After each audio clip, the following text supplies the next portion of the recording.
Hello mga mi, another day, another vlog. So Wednesday to guys, nagpunta kami dito sa simbahan na Project 6 yata or 8, di ko alam. So ito, nayayaan kami. Ano, ang gulo.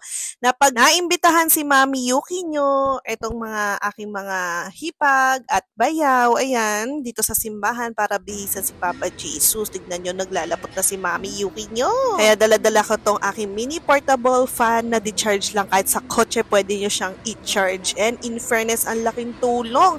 Di ba? Linang pawis ang aking katawan, wag lang yung mukha pa kasi nakakainis, di ba? Pag yung mukha mo, lalaki ng pawis. So ito, ika-third year na po namin. Ayan, bumubulong si Daddy Ariel nyo, mga wishes niya, pasasalamat niya, or may mga sorry kayo pa kay Papa Jesus yan. So sabihin nyo na lahat dyan. So ito yung simbahan, ng ganda, di ba?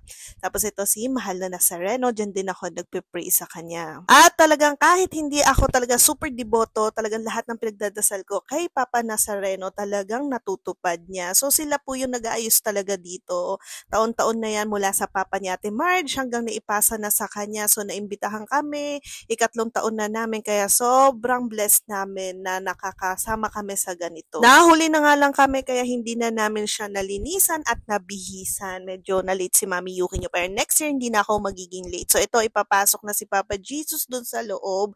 Ayan, si ano to Santo, nakalimutan ko na po yung pangalan pero for me parang iisa lang silang lahat. For me si Papa Jesus din yan. So taon-taon yan, bibihisan, papalitan ng bagong damit, pipinturahan yung kanyang karo, tapos yan lilinisan yung kanyang higaan bago siya iprosesyon sa Friday. Nang matapos kami dyan, kumain kami sa Hokkaido yata, hindi ko na siya na-videohan. So ayan, tingnan nyo guys, pag nakakita ko ng gantong mga trees, nare-relax ako, nawawala yung stress ko. Feeling ko nasa probinsya. So eto na po yung kahapon, Good Friday, ayan, magpuprosesyon na po si Mama Mary, nakaitim na dyan. Ito po yung santong inaalagaan po ni Ate Marge, yung asawa po ng aking bayaw na si Kuya Obe. Tapos ito si Nazareno, sabi ni Kuya Obe, ngayon na lang daw siya ulit nilabas sa habang panahon. Yung nakita nyo nakasalamin doon, nako, ang dami kong mga pray-pray doon na natutupad talaga niya. So natuwa ako at kasama siya sa prosesyon ngayon. Tapos ayun, kain muna kami ng mga tusok-tusok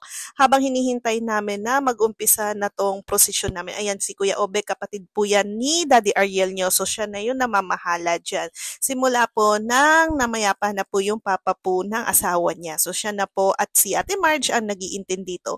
Nag-iintindi. So first time, ika 3 years namin na sumama sa prosesyon and first time ni Daddy Ariel na maghihila para dito sa karo. Taon-taon sinasabihan ko si Daddy Ariel na hilain niya kung pwede nga ako maghihila niyan eh. Kaya lang wala namang babaeng humihila niyan. So nakumbinsi na rin siya ng kanyang kapatid at ako na hilain niya. Syempre, 'di ba, sa taon-taon tinutubos tayo ni Papa Jesus sa ating mga kasalanan, 'di ba? Ito lang yung maisusukli natin.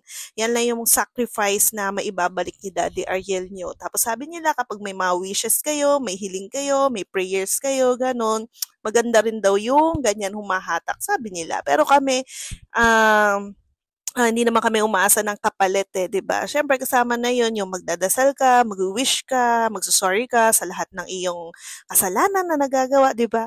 So, malit na bagay na lang 'yan yung sacrifice si Daddy Ariel nyo. Pero sabi niya ang bigat daw kahit may gulong, oo, kasi lalo na kung pataas ka, pababa ka, talagang kailangan kontrolado nila.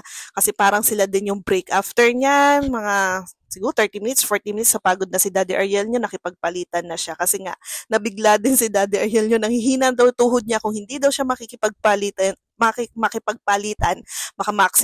maaksidente pa daw, ayun, mangudngod. So ito na, nung gumabi na guys, ayan, bumalik na kami sa simbahan at ipapasok na po siya sa loob.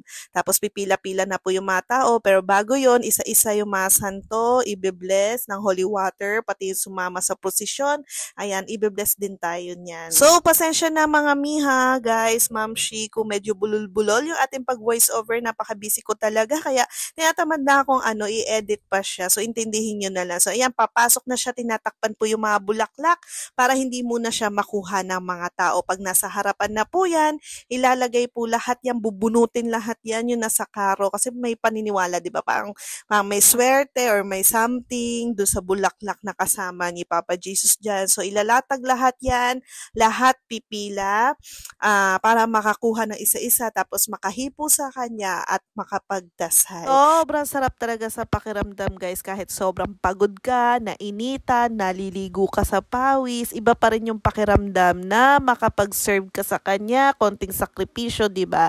So ito yung ginagawa na namin ngayon taon-taon. So inaalay na namin yung yearly namin ng ganito. So yun lang, bye!